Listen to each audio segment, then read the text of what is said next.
All right, so I'm going to talk to you about, the title is Driving Fast and Riding Slow, the Real Risks of Not Riding Your Bike. In a minute you'll see that this is a tip of the hat to a book that I'll talk about. So the question of the hour is, why don't more people ride their bikes? We all here know it's a good thing to do for all kinds of reasons. So the answer is, because they have cars? Okay, well, cue laugh track didn't go over so well. Anyway, but seriously, we have a 1.5% mode share or something like that, and yet, you know, we don't have the rationale behind it. So let me skip a slide. The real issue is it's the perceived safety. Now, you know, this is something that comes up in a lot of different ways. It's something that you'll hear expressed in different ways. It is about the cars in a sense, because people are afraid of cars. They're afraid of what cars will do to them. So in a way, it is about the car, if not just the fact that people have them to use. But when you think about it, so if you think that cycling, people don't ride their bikes because it's not safe, is that really true? Let's look at some numbers.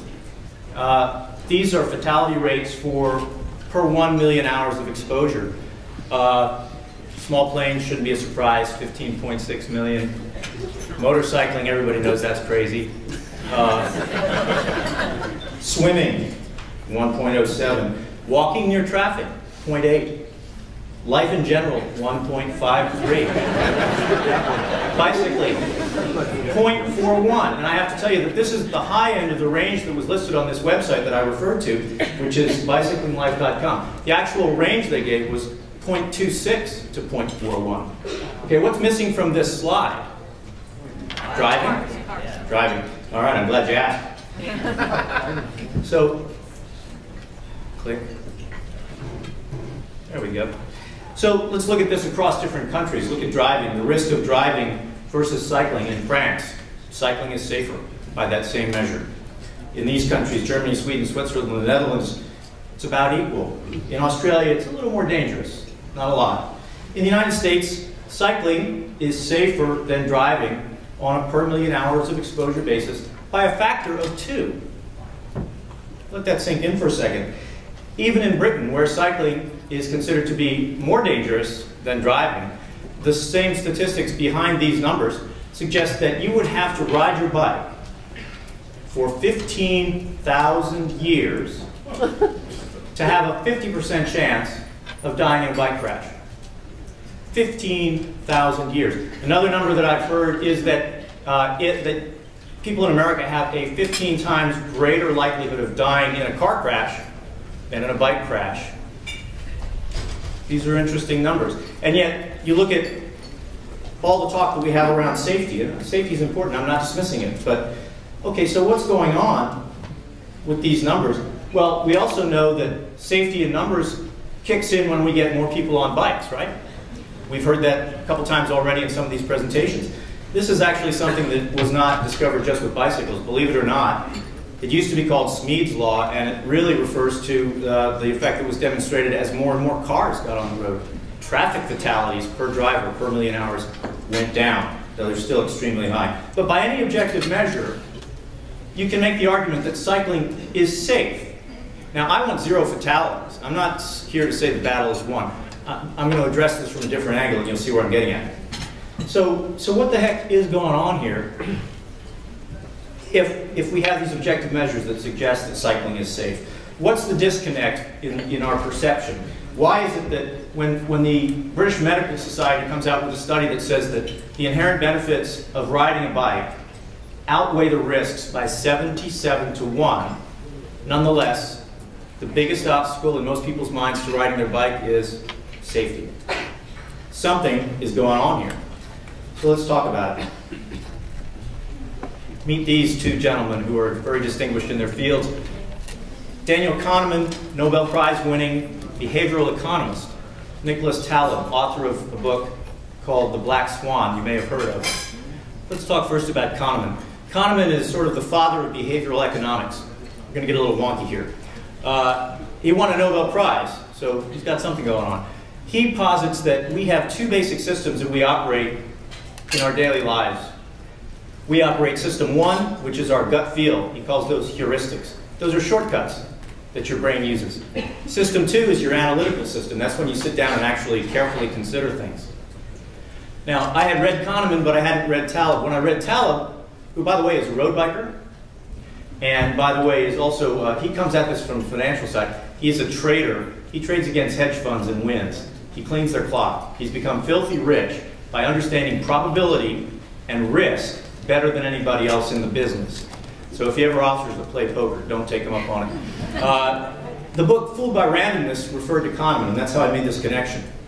So, you know, if all this is true, and these people have pointed out that, you know, cycling is safe, and yet we draw the conclusion that it's not, obviously other people, not us rational cyclists and, you know, all of us advocates who know the score, right?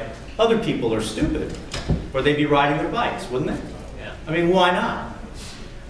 Well, not so fast. Another good book to read, Predictably Irrational by Daniel Ariely, says that we're all irrational. We all suffer from these biases.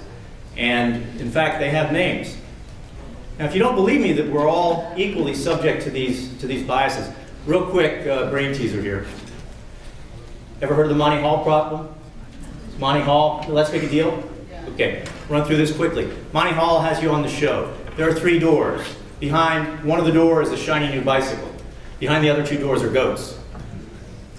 You pick a door. You pick door number 1. Monty says, that's a good choice, but I'm going to give you a chance to change your mind. But before I give you that choice, I'm going to open a door, and I'm going to show you what's behind door number 3. Door number 3 is a goat.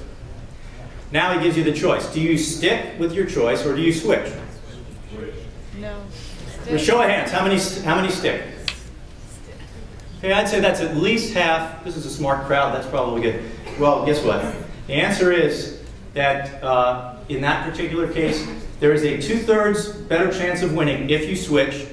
And this was the subject of a huge debate even before we had online flame wars. This was a debate in the New York Times, and thousands of PhDs got it wrong. It's been rigorously proven that if you switch, you have a 2/3 better chance of winning. So even in this relatively simple example, we just completely miss, at least a lot of us, completely miss the true fact about what's going on. So, okay, here's some of the factors identified by Kahneman and Talib that might be at work. Now we get really wonky. All right, availability heuristic is just the name they give to the fact that when you remember something better, for any reason, you overestimate its probability. If you simply repeat the number 9 to yourself 500 times and then somebody asks you to guess what card comes up, you're going to guess number 9 will come up more likely than the others. The affect heuristic is related. It says that you are going to better remember that which is most vividly presented to you, whether for good or bad. If it's vivid, you remember it. The availability cascade, and I'm going to go to the next slide here. The availability cascade is when you repeat those effects among people and they, you know, oh, I heard about something happening. Yeah, I heard about that too. Pretty soon, you're remembering it better and everybody's assuming that the probability is higher. Now, I maintain that you can derive a law from this, and this is going to be, just stick with me here. Okay, this is Bowden's law of perceived cycling risk. It's the availability heuristic plus the affect heuristic plus the availability cascade is proportional to the risk of cycling to an exponential degree.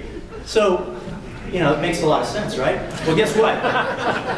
This is another cognitive bias. I put that in there to convince you that I'm right, but in fact, it demonstrates the cognitive bias. It's called the nonsense math effect. If you put a formula in a presentation, it's been shown that people will tend to believe you more than if you don't. So thank you. I hope that works. Okay, so what's behind all this? So why do we behave this way? Why are we so irrational? Well, some people say it's evolution. There's actually a whole field of evolutionary psychology that says that this is all because of, you know, our evolutionary history. So in a gross oversimplification, let's say that before we were the apex predators, I'm sorry, same thing, right? Before we were apex predators, just staying alive, the hyper-vigilant, maybe overreactive, extremely risk-averse evolutionary ancestors tended to survive with a greater frequency than their counterparts.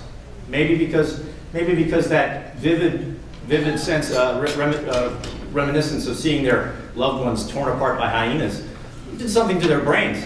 Well, if they tended to survive a little bit longer and perpetuate their gene pool more readily than the evolutionary precursor of the bike commuter, who was much more rational, contemplative, maybe a little slower on their feet, and as a result got thinned out, maybe that's just some sort of indication of how we got to this point with these cognitive biases that seem to affect us.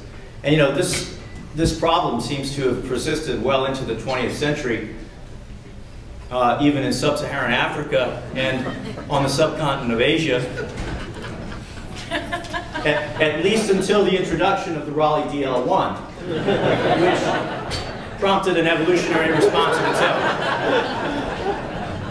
So, okay, so maybe we are wired by evolution to overestimate certain risks, the dramatic risks, the horrific risks, the things like that come to mind that you just would not want to see happen to anybody. Well, maybe so. For instance, when we focus on scenes like this, that's a gut-wrenching scene, or even worse, like this. All right, now the next one, if you're squeamish, avert your eyes.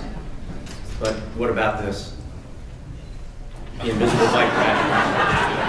I had to do that. I had to do that to wipe your brains clean of the prior two slides. I didn't want to leave you with the wrong impression. So, okay. So what do we do as advocates? Granted, we're all irrational. Granted, we don't evaluate risk very well. So what do? Do we keep on talking about safety in the same way that we have? Do we keep on hammering on the same statistics about the benefits of bike riding and the environmental effects and all this? Do we keep saying the same thing that we've been saying that has gotten us to the point where in 100 years bicycling has gone from a predominant form of transportation to something on the order of 1%? I don't know. I don't think that's a good idea. I think we need to change something. And I'm not here to tell you how to change the message. There are people who are going to talk in a few minutes that will give you some ideas. I think that there is something to be learned here. There's deeper things going on than just brute force logic and statistics. By all objective measures, I would maintain that cycling is a perfectly safe and rational thing to do, and yet, again, the largest impediment seems to be people think it's not safe. So obviously we're not doing something right, and we can change it. How we do that, that's up to us in the future. But I hope that I've at least given you some food for thought. And if I could leave you with something, I would leave you with maybe one line from that famous author, filmmaker, bike rack designer, sometimes rock star, David Byrne, who famously said, "Stop making sense." We're not rational. That's not the answer. And hopefully some of these presentations that are coming up next will give you some suggestions on how to implement that. Thank you very much.